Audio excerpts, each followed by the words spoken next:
যিমানেই টকা উপাৰ্জন নকৰক কিয়, যদিহে সন্মান আৰ্জিব নোৱাৰে তেনেহ'লে সদায় আপোনাক দুখীয়াই ক'ব।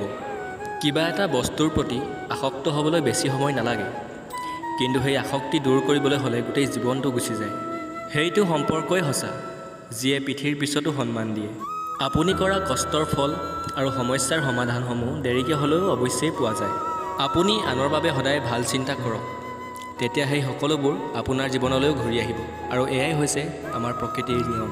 সেইসকলেই আপোন যিয়ে আমাৰ সুখ দুখ বুজি পায়, নহ'লেতো ৰাস্তাত অহা যোৱা কৰা মানুহেও আমাৰ ভাল বেয়া সোধে। আমি সকলোবোৰ পৰিস্থিতিৰ দাস, কোনো মানুহ এনেই সলনি নহয়। এনেকুৱা কিছুমান ঘটনা জীৱনত ঘটি যায় যে মানুহজন সলনি হ'বলৈ বাধ্য হৈ যায়। আমাৰ জীৱনলৈ অহা সমস্যাবোৰ কপাহেৰে ভৰা বেগটোৰ দৰে হয়, চাই থাকিলে গধুৰ যেন লাগে আৰু উঠাই ল'লে পাতল হ'ব। জীৱনত যদি সদায় শান্তিত থাকিবলৈ বিচাৰিছে তেনেহ'লে মানুহৰ কথা কেতিয়াও অন্তৰত নল'ব। অন্তৰত লৈ আপুনি আগলৈ কেতিয়াও গতি কৰিব নোৱাৰিব। মনত ৰাখিব সদায়, আগবঢ়াৰ নামেই হৈছে জীৱন। থমকি ৰৈ যোৱাটো জীৱন নহয়। গতিকে কাৰো কথা অন্তৰত নলৈ আগবাঢ়ক। আপুনি যদি এজন অকলে উপাৰ্জন কৰা ব্যক্তি, আপুনি আপোনাৰ পৰিয়ালক চলোৱা একমাত্ৰ ব্যক্তি, তেনেহ'লে অহংকাৰ কেতিয়াও নকৰিব। ভগৱানক ধন্যবাদ জনাওক যে তেওঁ এই কামৰ বাবে আপোনাক নিৰ্বাচন কৰিলে। এষাৰ সঁচা কথা, শুনিবলৈ বেয়া হ'লেও সত্য যে মানুহৰ ব্যক্তিত্ব তেতিয়াহে বিকাশ হয় যেতিয়া তেওঁ আপোন মানুহৰ পৰা বঞ্চিত হয়। কাৰোবাক কেৱল প্ৰবঞ্চনা কৰাটোৱেই ঠগোৱা নহয়, বৰঞ্চ কাৰোবাৰ সৈতে আপোন হোৱাৰ অভিনয় কৰাটো কিন্তু তাতোতকৈ বেছি প্ৰবঞ্চনা হয়। কৰিবলৈ দিয়ক, কোনে আপোনাক লৈ চৰ্চা কৰে, কাৰণ এই সৰু সৰু কামবোৰ ঠেক মানসিকতাৰ মানুহৰেইটো কাম। তেওঁলোকেও জনা উচিত যে আপোনাৰ যদি কিবা ভুল হৈছে তেন্তে আপোনাক ক'ব লাগে, আনক নহয়।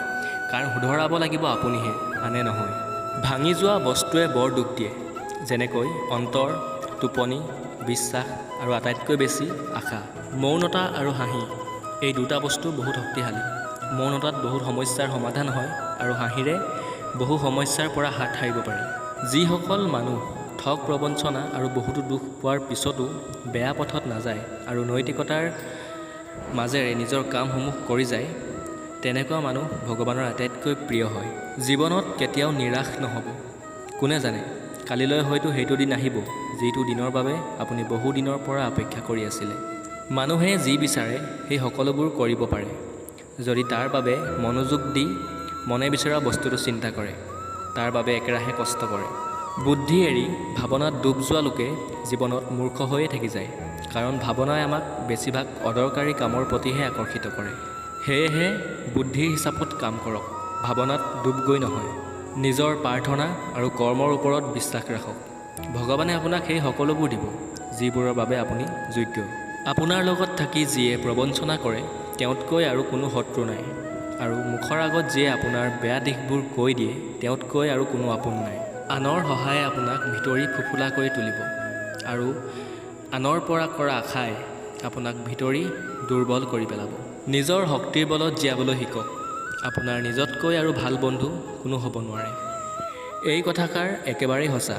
আপুনি যাক ভাল পায় তেওঁক কেতিয়াও সম্পূৰ্ণৰূপে ভাল পোৱা নেদেখাব, কাৰণ সন্মুখৰজনে যেতিয়া গম পায় যে আপুনি তেওঁক গভীৰভাৱে ভাল পায়, সেইদিনাৰ পৰাই তেওঁ আপোনাৰ পৰা সুবিধা ল'বলৈ আৰম্ভ কৰিব।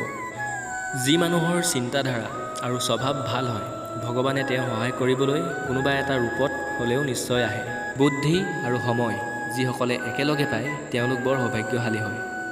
নহ'লে প্ৰায় সময়ত বুদ্ধি নাহে, আৰু বুদ্ধি হোৱাৰ সময়ত হাতৰ পৰা সময় গুচি যায়। আনৰ বেয়া সমালোচনা কেতিয়াও নকৰিব, কাৰণ বেয়া অভ্যাস আপোনাৰো আছে আৰু সমালোচনা কৰিবলৈ মুখ আনৰো আছে। যিজনে আপোনাক সঁচা ভাল পায় তেওঁ আপোনাক বেয়াকৈ ক'ব পাৰে, কিন্তু আপোনাৰ সৈতে বেয়া কেতিয়াও কৰিব নোৱাৰে, কাৰণ তেওঁ বেয়া লগাত আপোনাৰ প্ৰতি থকা চিন্তা চৰ্চা আৰু অন্তৰত আপোনাৰ প্ৰতি ভাল পোৱা লুকাই থাকে। এটা কথা সঁচা যে মানুহে নিসংগতালৈ ভয় কৰে, কিন্তু এইটোও সঁচা যে বহু লোক নিসংগতাতে শুধৰণি হয়। যদি প্ৰত্যেকেই আপোনাক লৈ সুখী, তেন্তে এইটো নিশ্চিত যে আপুনি জীৱনত বহুত ত্যাগ কৰিছে, আৰু যদি আপুনি সকলোৰে সৈতে সুখী তেন্তে আপুনি জীৱনত বহুতৰে ভুল আওকাণ কৰিছে। আমাৰ ইচ্ছা পূৰ্ণ নহ'লে ক্ৰোধ বাঢ়ে, আৰু পূৰ্ণ হ'লে লোভ বাঢ়ে। সেয়েহে জীৱনত সকলো পৰিস্থিতিতে ধৈৰ্য ৰখাটোৱেই হ'ল গুৰুত্বপূৰ্ণ কথা। আপুনি আপোনাৰ ভাগ্যক লৈ যিমানেই আশা কৰিব সিমানেই নিৰাশ কৰিব ভাগ্যই। নিজৰ কৰ্মৰ ওপৰত বিশ্বাস ৰাখক, আশা কৰাতকৈ সদায় বেছি পাব। এই দুই ধৰণৰ মানুহৰ পৰা সদায় আঁতৰত থাকিবলৈ চেষ্টা কৰিব। প্ৰথমতে, যিজন ব্যক্তিয়ে প্ৰতিটো কথাতে মিছাৰ আশ্ৰয় লয়। এনে ব্যক্তিৰ পৰা আঁতৰত নাথাকিলে ভৱিষ্যতে আপোনালোকক তেওঁ বিপদত পেলাব পাৰে। দ্বিতীয়তে, যি ব্যক্তিয়ে নিজক লৈ অহংকাৰ কৰে, অৰ্থাৎ আত্ম অহংকাৰী। যি ব্যক্তিয়ে নিজক লৈ অহংকাৰ কৰে তেওঁ কেতিয়াও বেলেগৰ কথা ভাবিবই নোৱাৰে। তেওঁ অকল নিজক লৈ ব্যস্ত। গতিকে তেওঁৰ লগত থাকি বা সম্পৰ্ক কৰিলে ভৱিষ্যতে আপুনি কেতিয়াবা বিপদৰ সন্মুখীনো হ'ব পাৰে। জীৱনত যেতিয়া সঠিক পথ দেখি নাপাব তেতিয়া বহু দূৰলৈ চোৱাৰ চেষ্টা নকৰিব। এটা এটা খোজ দি যাওক, পথ নিজে নিজে ওলাই গৈ থাকিব। জীৱনত এনেকুৱা কাম কৰিবলৈ চেষ্টা কৰক য'ত আপুনি মানুহক নহয়, মানুহে আপোনাক অনুসৰণ কৰে। প্ৰিয় দৰ্শক, যদিহে আপোনালোকে মোৰ এই ভিডিঅ'টো ইমানখিনিলৈকে চাই থাকিলে তেতিয়াহ'লে নিশ্চয় মোৰ চেনেলটো ছাবস্ক্ৰাইব কৰি ভিডিঅ'টো এটা লাইক কৰি দিব আৰু ভিডিঅ'টো এবাৰ শ্বেয়াৰ কৰি দিব বুলি আশা থাকিলে। ধন্যবাদ।